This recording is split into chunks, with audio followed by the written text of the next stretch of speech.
आज देश के प्रधानमंत्री नरेंद्र मोदी जी और गृह मंत्री अमित शाह जी के नेतृत्व में आतंकवाद और उग्रवाद लगभग समाप्ति की ओर है और इनके सपोले जो बैठे हैं उन सपोलों को भी समाप्त करने की अब समय आ गया है। इस तरह के देश विरोधी नारे लगाने वाले को फांसी की सजा होनी चाहिए। ऐसे लोग जो देश का नमक खाते हैं और देश के विरोध में, देश के नेताओं के विरोध में जिस तरह की भाषा का प्रयोग कर रहे हैं, देश विरोधी सोच रखने वाले को इस देश में रहने का कोई हक नहीं है। और अगर देश विरोधी बातें, इनके विचार का साक्ष्य आता है तो इनको फांसी की सजा का प्रावधान होना चाहिए।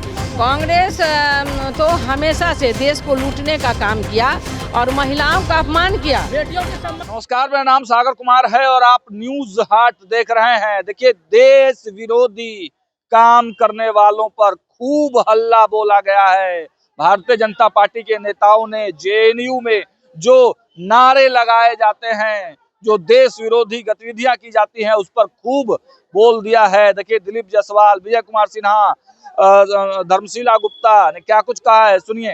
आज देश के प्रधानमंत्री नरेंद्र मोदी जी और गृह मंत्री अमित शाह जी के नेतृत्व में आतंकवाद और उग्रवाद लगभग समाप्ति की ओर है और इनके सपोले जो बैठे हैं उन सपोलों को भी समाप्त करने की अब समय आ गया है।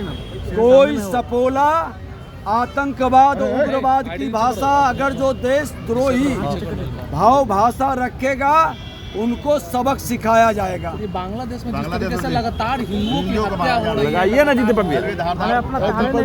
ये दुखद दुर्भाग्यपूर्ण है। बांग्लादेश के अंदर जिस तरह से मानवता को शर्मसार किया जा रहा है, मानवता के नाम पर कैंडल जलाने वाले और पुतले फूकने वाले, ऐसे लोगों को सबक लेनी चाहिए और उनकी मुंह से आवाज निकलनी चाहिए।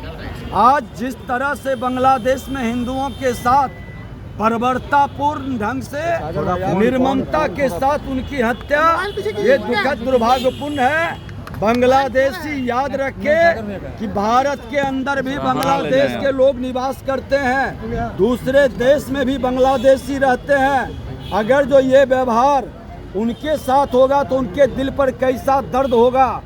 कोई भी देश का नागरिक किसी भी देश में रहता हो, शरणार्थी के रूप में या वहाँ पर पर्यटक के रूप में, उनका सम्मान हमारी जिम्मेवारी है। और किसी भी धर्म का सम्मान करना ये मानवता का असली पहचान है। जिस धर्म के अंदर धर्म का विरोध कराए, धर्म का अपमान कराए, वह धर्म नहीं अधर्म है। भारतीय जनता पार्टी महिला मोर्चा और महिलाओं की ओर से बिहार सरकार के नवनियुक्त मंत्रियों का और जो एनडीए की प्रचंड बहुमत से सरकार बनी है, उस हेतु एक कार्यक्रम का आयोजन रविंद्र भवन में किया गया। अपार भीड़ और बहुत बड़ी संख्या में महिलाओं ने आज अपनी सहभागिता निभाई है। फिर एक बार एनडीए सरकार जो बनी है, इसका अगर सबसे बड़ा सम्मान और योगदान के हकदार हैं तो वो महिला हैं, क्योंकि महिलाओं के कारण ही इस बार की एनडीए सरकार प्रचंड बहुमत से बनी। नीतीश कुमार जी के नेतृत्व में जिस तरह से महिलाओं का सशक्तिकरण हो रहा है, महिलाओं ने खुल करके अपना मतदान एनडीए सरकार के लिए किया है। मैं आज आने वाले समय के लिए जो महिलाओं को अधिकार मिलना चाहिए, आधी आबादी को, उसकी कामना करता हूं कि महिलाओं को आधी आबादी का सम्मान मिलना चाहिए और राजनीति से लेकर और सभी जगह आधी आबादी महिलाओं का होना चाहिए, चाहे वो लोकसभा हो, चाहे विधानसभा हो, चाहे सरकारी नौकरी हो, चाहे प्राइवेट सेक्टर हो।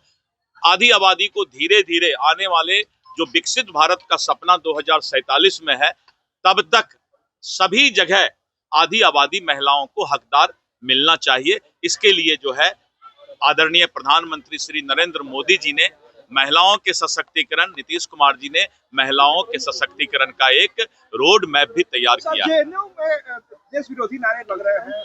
इस तरह के देश विरोधी नारे लगाने वाले को फांसी की सजा होनी चाहिए। ऐसे लोग जो देश का नमक खाते हैं और देश के विरोध में, देश के नेताओं के विरोध में जिस तरह की भाषा का प्रयोग कर रहे हैं, देश विरोधी सोच रखने वाले को इस देश में रहने का कोई हक नहीं है। और अगर देश विरोधी बातें, इनके विचार का साक्ष्य आता है तो इनको फांसी की सजा का प्रावधान होना चाहिए। कि भारतीय जनता पार्टी महिला मोर्चा की ओर से आभार बिहार समृद्ध महिला करके हमारा ये कार्यक्रम है। और जो हमारा 2025 का बिहार विधानसभा चुनाव था, उसमें बिहार की महिलाओं ने पुरुषों की अपेक्षा 7% वोट अधिक किया है। तो इसी के लिए हम पूरे संपूर्ण बिहार के कोने कोने से आई हमारी बहनों का हम उनका आभार व्यक्त करते हैं। और समृद्ध बिहार बनाने में हमारी मातृशक्ति का मतलब कि बहुमूल्य भूमिका है। और जिस तरह से मातृशक्ति ने हर बूथ पर जा कर के, हर पंचायत से जा कर के वोटर को बूथ तक ले जाने का काम किया और दुर्गा, सरस्वती और लक्ष्मी के रूप में इस चुनाव में वो दिखी, तो उनको कोटि कोटि नमन और उनका आभार व्यक्त करते हैं। और बिहार अब विकसित बिहार बनने जा रहा है। आदरणीय नरेंद्र मोदी जी के नेतृत्व में और आदरणीय नीतीश कुमार जी के नेतृत्व में मुख्यमंत्री, जो हमारा बिहार, हमारा देश तो विकसित हो ही रहा है, हमारा बिहार भी अब विकसित होगा, जिसमें आदि आबादी नारी शक्ति का सराहनीय योगदान है। वो इस चुनाव में निर्णायक भूमिका में रही है। हम बिहार की हर माँ, हर बेटी और हर बहन के प्रति आभार व्यक्त करते हैं, उनको धन्यवाद करते हैं। विपक्ष ये कह रहा है कि 10,000 में महिलाओं का वोट खरीद लिया गया, उनको क्या जवाब दीजिएगा? विपक्ष तो ऐसे ही जुमलाबाजी करते हैं, क्योंकि उन्होंने कभी महिलाओं का सम्मान ही नहीं किया। वो तो परिवार का सम्मान किए, परिवारवाद किए। उन्हीं के घर में बहू को रात को निकाला जाता है और बेटियां भी रात को निकलती है, झोटे पकड़ के निकाला जाता है। ये एनडीए में नहीं होता। एनडीए में तो वो पार्टी है, भाजपा वो पार्टी है जहां पर कार्यकर्ताओं को सम्मान मिलता है और कार्यकर्ताओं को अध्यक्ष बनाया जाता है, राज्यसभा सांसद बनाया जाता है। आज देखिए राष्ट्रीय कार्यकारी अध्यक्ष बना गया है। तो ये संभव है तो भारतीय जनता पार्टी में। अपमान हुआ, 25,000 बोली लगाया गया, आप लोग काहे नहीं? ऐसा जो भी बोले हैं, हमारी राष्ट्रीय पार्टी उस पर संज्ञान ले रही है, कार्रवाई होगी।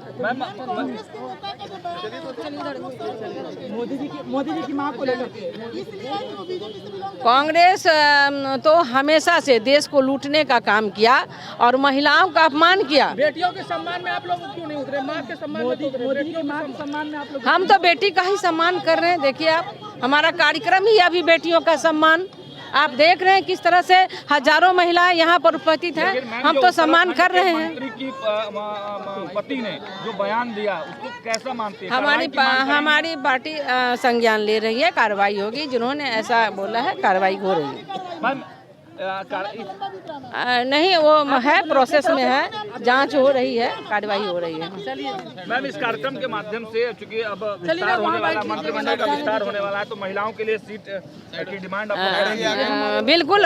हमारी पार्टी तो महिलाओं को काफी सम्मान दिया है, सशक्त किया है, रोजगार दिया है, अब मंत्रिमंडल में भी स्थान मिला। तो आपने साफ शब्दों में सुना कि देश विरोधी नारे लगाने वालों पर अब साफ तौर से मृत्यु दंड की घोषणा करनी चाहिए, मृत्यु दंड दे देना चाहिए, फांसी दे देना चाहिए। इस प्रकार की बात जो है भारतीय जनता पार्टी के नेताओं के द्वारा कही जा रही है। फिलहाल स्टूडियो में देखते रहिए न्यूज़ 8। बहुत बहुत धन्यवाद।